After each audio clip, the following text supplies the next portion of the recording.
Hey everyone, welcome back to Beyond the Bar podcast. I'm your host, Denisa Tova, and today I have the pleasure of speaking with fabulous Magnolia Levy. She's an accomplished family law attorney. She's a founding partner at LoPreto Levy LLP, but she's not just a brilliant legal mind. She's also a compassionate advocate. She has a very interesting story and deeply personal understanding of her client needs. And I just cannot wait to dive in. Magnolia, welcome to the show. Thank you. It's so nice to be here. Nice to see you, Denisa. As always. So, look, I know that your journey into the law, it really started from personal experience in your childhood. Can you share more about that? Sure. When I was adopted by a single mom. When I was 6, she met my stepfather, and they got married. It was his third marriage, and she signed a prenuptial agreement. And she, unlike my clients, did not have a lawyer, did not read the agreement, didn't Mhm. understand what she was signing. Just decided that if this was something her husband wanted, she was going to do it, and she signed it. And they were married for 6 years. He was killed quite suddenly in a car accident. And my mom was left with a prenuptial agreement that effectively left her nothing. And at that point, I was 12, and I watched my mom rebuild. She had not been working at the time. Um, she had to figure out the stock market. I would wake up in the morning and she'd be reading the New York Times at 6 o'clock in the morning, looking at the stocks, figuring it all out. And she really had to rebuild her life from scratch with me. And so carrying that forward, I didn't always know I wanted to be a lawyer even after that. But as I discovered family law, and I learned that prenuptial agreements are part of that process, it really became part of my mission, not only to make sure clients read the agreement, understand what they're signing, understand the implications of it, but also I really encourage them to take an active financial part in their marriage. Financial literacy is so incredibly important, particularly for women, where we often end up delegating financial responsibility in a relationship to our significant other. Encouraging clients to pay attention to tax returns, pay attention to accounts. Where's the money going? Talking about the money. So all of it kind of blends well into this lattice work that I find myself, helping clients with on a daily basis. No wonder you're such a zealous advocate because you do have a personal connection. That must have been so traumatic. So you recall the experience at 6 years old, and then when you're 12, you're remembering your mom educating herself. What do you remember? What were the money messages that you received in the childhood that sort of carried with you from your mom? That is a great question. Um, I was always taught that money was taboo. Oh, We do not mention money. We do not discuss money, right? It is not a subject for conversation. And that is a radical 180, yeah. from the way that I live my life in my own marriage. It's a radical 180 for how I encourage clients who are signing prenuptial agreements to engage in their relationships. And certainly it's a 180 from the kind of advice I'm giving clients who are separating from their spouses, um, and moving forward with their lives. Hmm. Yeah, that I think it's right next to intimacy and sex. It's right up there. And what I have found in my former financial planning career, that it was not about the numbers and the lack of the numbers or the lack of money. It was how people communicated or did not communicate about these things. So I think that is a great advice. What about the emotional aspect of it? How do you look at that? It's easy to say, you know what, you really need to talk about something, implement something financially, really pay more attention, what about the fear that is oftentimes associated with it? So, like for an example, right? If somebody's attaching the meaning of security or safety to money, going through divorce, and you see that every day in your practice, and they have to focus on economics and the uncertainty in their future. How do you cut through that emotional fear to be able to make those rational decisions? Right, that's a good question, and I think it sort of cuts to the heart of one of the basic components of the advice we give clients, right? Which is the antidote to fear is knowledge. Mm, You know, fear comes from not knowing, from not understanding, from uncertainty. And the more you educate yourself and the more you get involved, the more you roll up your sleeves, the less fear there is because there's less unknown. mm. Um, so I really do think that knowledge is power in that sense. How did you manage or navigate those conversations with your spouse? What was So I that got like? Yeah, I got lucky. I'm married to somebody who does this sort of long-term financial planning, budgeting and forecasting for really big companies. I'm married to somebody who does these sorts of budgets, is interested in full transparency, and that's part of our dynamic and the ongoing conversations we have. But really, it is in any relationship, right? There's a division of labor.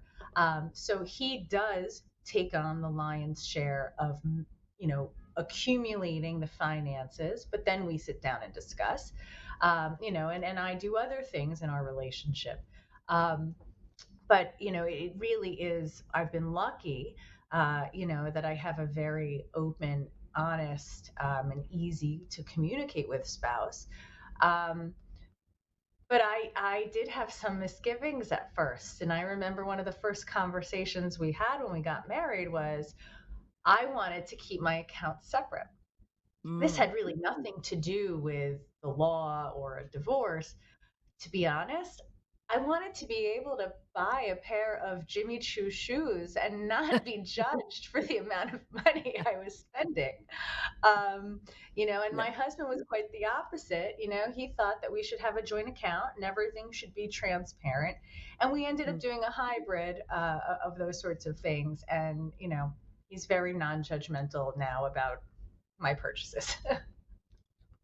That is so smart. I mean, and the reason why I'm saying that, um, is because you are able to honor your individual personalities, your needs and your wants, as opposed to one forcing the other into sort of a their way of thinking, and how they look at money, which I think really leads to a conflict.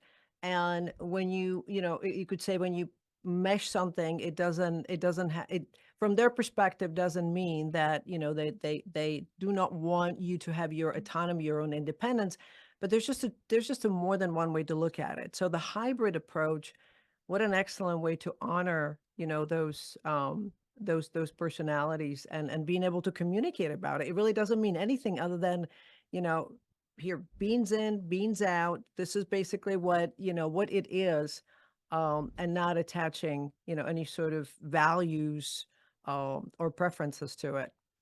Yeah, and just Wow. to be clear, that takes work. It doesn't start Yes. off that way, right? You have to Yes. learn how to communicate. I think communication is really important also, not letting resentment build up. Sharing it and having two people who are open-minded enough to be able to hear the other and want to resolve the issue. I think about, and sometimes I tell my clients this, if in the context of a prenuptial agreement negotiation, that in a perverse way, it can teach you how to have a productive conversation about money. You're forced to have these conversations, right? You're going to get married. 99.9% of them, Right. of people signing prenups do. Um, and the goodwill is at its highest. So you learn in a way, okay, we can have an awkward conversation. I can tell you how it makes me feel. You can hear how it makes me feel. And with skilled lawyers, they can surgically address the concerns you each have, while still allowing you to build a document that reflects overall what you want to achieve. But it takes work. It takes work, and it also, it sets a sort of a tone. Being completely transparent, I used to say basically, "Well, why don't you just pull out your credit report and exchange it?" But if you're unable to do that before you get married, then you have some issues to work through because, if there's not a full transparency, then what is the point of getting married? And normalizing what you're saying. And back to your point about it takes work. One of my favorite questions, and actually I'm about to ask you that, is how to handle disagreements. Nothing wrong with disagreements, right? How do you handle them?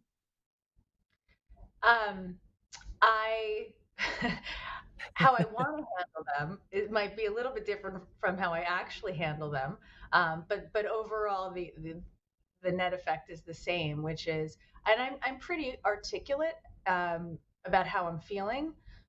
So I will, and I'm pretty good at being able to reason through why I'm feeling the way I'm feeling and self advocate. But if there's an issue, I raise it. And we're able, and I'm able to say to my partner, this made me uncomfortable, or this makes me feel bad. Can you imagine, like, I appreciate you want to do X, Y, and Z, but since, this is supposed to be happening, it makes me feel bad that you're not prioritizing that. And vice versa, and sometimes it might get heated or elevated, right? There are times when, we, like any couple, would raise our voices. But I really think it's important to be able to do that, because I think that you both need to understand you can do that to a certain extent and come back from it, right? Yeah. And Yeah. hug and kiss and make up, right? It's important to be able to establish boundaries and space to have your feeling. And come back together, that it really doesn't Yeah. mean anything other than, okay, I expressed my views. I've also learned that taking stuff personally, right, is owning when something is triggering you. And it's usually if somebody says something or does something, it's really your response to it. There's a reason why it triggers you. It may not trigger another person in the same way. And being able to articulate it and owning it. Now, obviously, we're talking about sort of a not something that's, out of the norm and extreme. But if there is something about, I heard you say this and I got really triggered and it took me way back. And being able to own it as opposed to like, you did this X, Y, and Z. So that is really, you highlighted a great point about communication. And I love the term perverse way. In some strange way, I think going through the transition of a divorce where your relationship is really changing, it gives you an opportunity to work on yourself, or even going through prenup, to preparing for another transition in your life. Those are opportunities, right? To grow. That's right. That is, wow, those are some great life lessons. So what do you do when you're not working? Um, the most important thing I do, and we've talked about this, is I exercise every day. I think it's so important for stress relief, to calm yourself. So that is my one non-negotiable of every day. And since I have no stamina in the evenings, I wake up really early to make sure I get it in. So I love doing that. My husband and I love live music. It's something that we've also started to indoctrinate our kids with. They're 13 and 14. And so we take them to live music, to concerts as much as we can. Wow. Um, so music is a big part of our lives. My husband plays a lot of instruments. I used to play when I was younger, not so much anymore. Um, Wow. so we like to hike.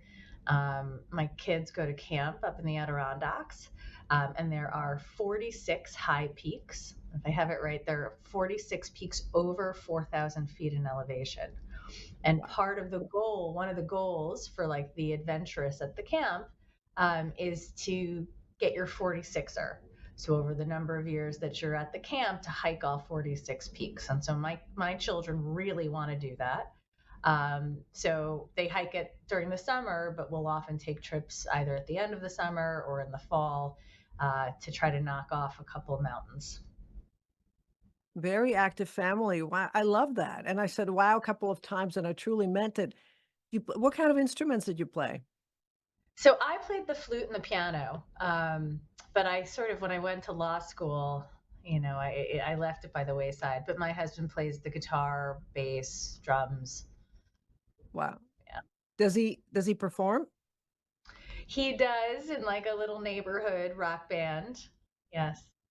That is so cool. So when you say that you take your kids to live shows, what kind of concerts are we talking about? To watch their dad play or, Oh, no. I mean, him yes, perform? Yeah. they'll go watch him play at the little neighborhood, jam fest we have. But no, I mean, we'll take them to see any concert. So we'll take them, we took them to see Taylor Swift, Coldplay.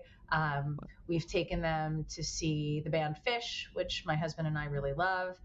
They've seen Fish a couple of times. But really, any live music, they are up for. We were in Paris recently, and my 13-year-old loves this jazz singer named Levy, who is performing in Paris. So we got tickets and went to see her at this little jazz hall in Paris. But we'll see anything. Yeah. So many varied interests already. That is wonderful. What, stepping outside of that back into the legal field, you've also heavily involved in the legal community. And I'm just wondering your perspective, with the field, obviously everything is evolving, right? With the emergence of AI and the social media, I think, and also how clients communicate. How do you think about what what does it mean to a modern day lawyer? How they sort of need to um I'd say reevaluate their skills, how they need to evolve to keep up with these developments.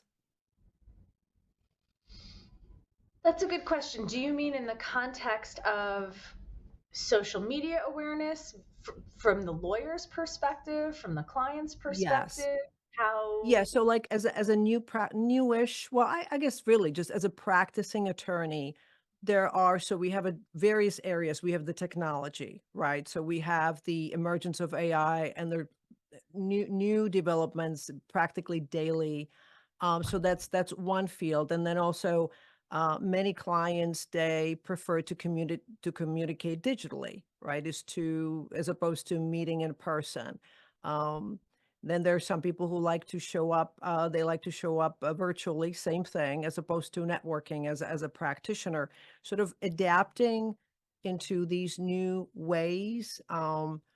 How do you look at it as a practicing attorney to be able to keep up with these developments, as well as social media and building your personal brand?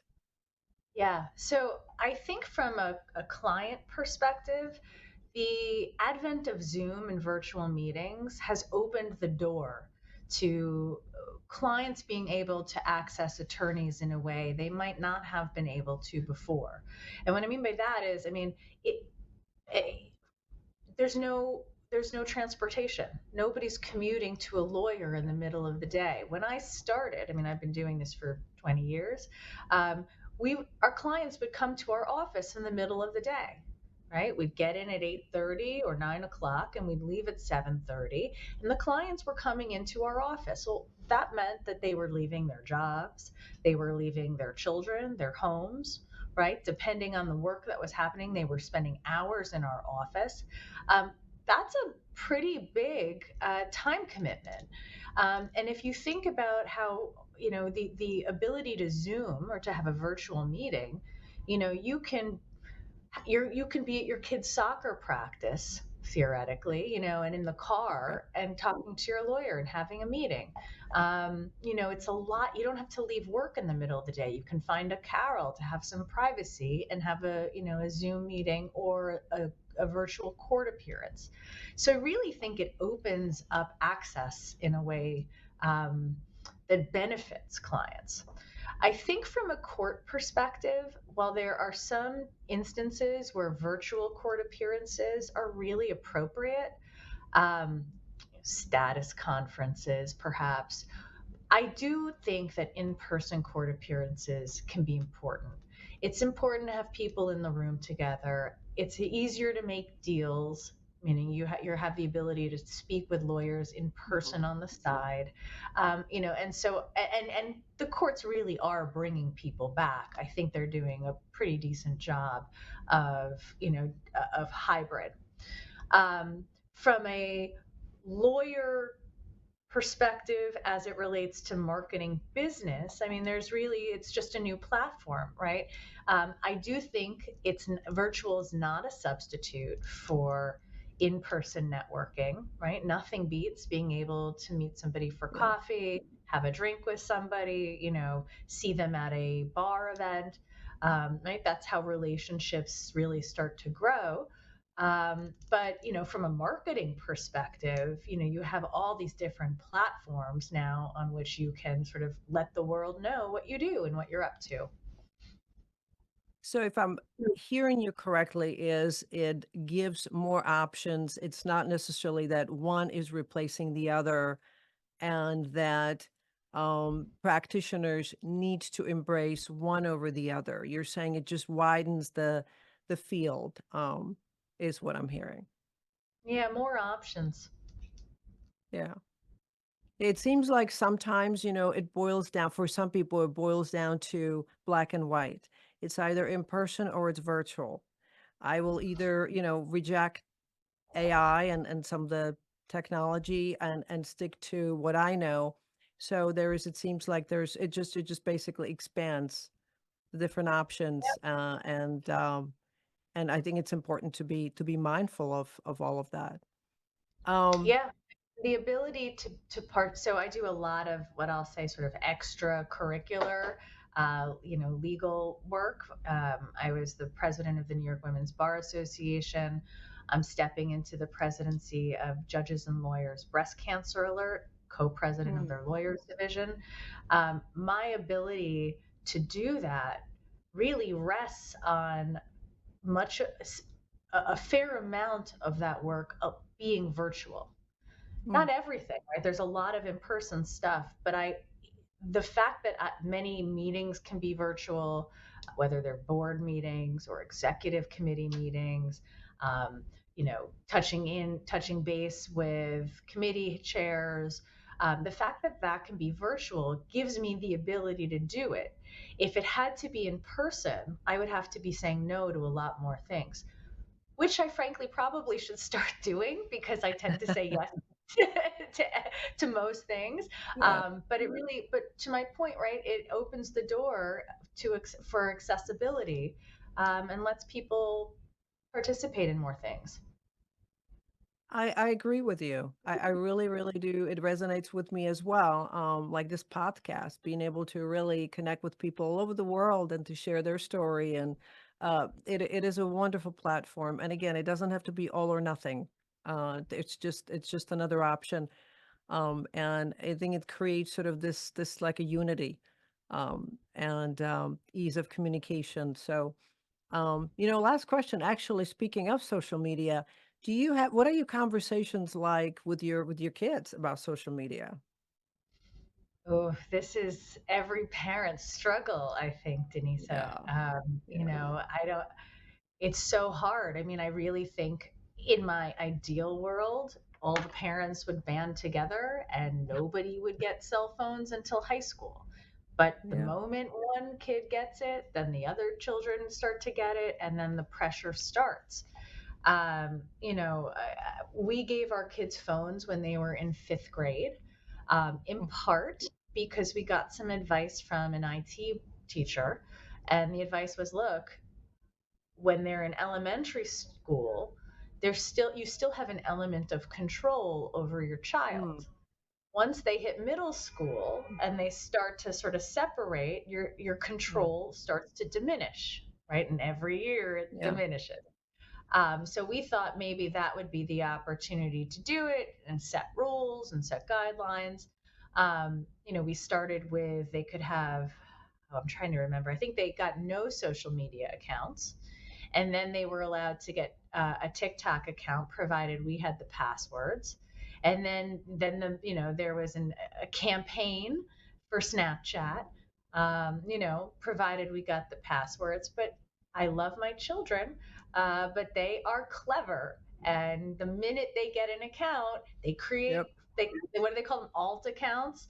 So, you have to be vigilant. I created a profile on those social media platforms just so I could connect with my kids. But who knows what I'm really seeing? You really have to. And then the question becomes, or the issue is, okay, I'm not going to be able to control my child and protect them, Right. right? My job, somebody said this to me once and I really loved it. It was our jobs as parents, think of yourself like a shipbuilder, right? Yeah. Your goal is to build a seaworthy ship that's Mm. not meant to stay in port, but to sail the open seas, right? Mm. So how do you create the most seaworthy ship? And so I think, okay, I just reiterate all of the things I want my children to be mindful of. You're going to be on the internet. You're going to be talking to strangers. Be mindful, be careful, don't give out information, don't send pictures, right? All of the things that I hope will make them seaworthy so that when they leave the nest, when they leave the port, they float Yeah. on their own. They can navigate those waters. Yeah. I would agree with you as a parent because to me it boils down to conversations and then building that trust and guiding them as opposed to enforcing something. To me, that has never worked because they will do what they will do, and we can't really control it. So I think that is actually, I love that quote. I love it. Yeah, Yeah, that's it's a nice image if you think about it, right? And that yes, they're not meant to stay with us. They're meant to yeah, go off into the world. yeah. Wow, there's almost sadness. It's just it's just a reminder. Just life just whips. Um, you know, it has been just such a pleasure having you, and sharing your story and just talking through some of these issues. And I'm sure we'll have you back, and really sharing your wisdom. I mean, on parenting and running business and having money conversation. I love it. And even handling disagreements, all this stuff basically that we deal with every single day. So thank you so much. It's been true pleasure. Thank you for having me. It's been lovely to share this with you and always good to talk to you. And to our viewers and listeners, to learn more about Magnolia Levy and how to get a hold of her, make sure that you click on her bio link below. And do not forget to hit that subscribe button or YouTube channel, Beyond the Bar Podcast. Follow us on all social media channels. And until next time, stay curious and stay inspired.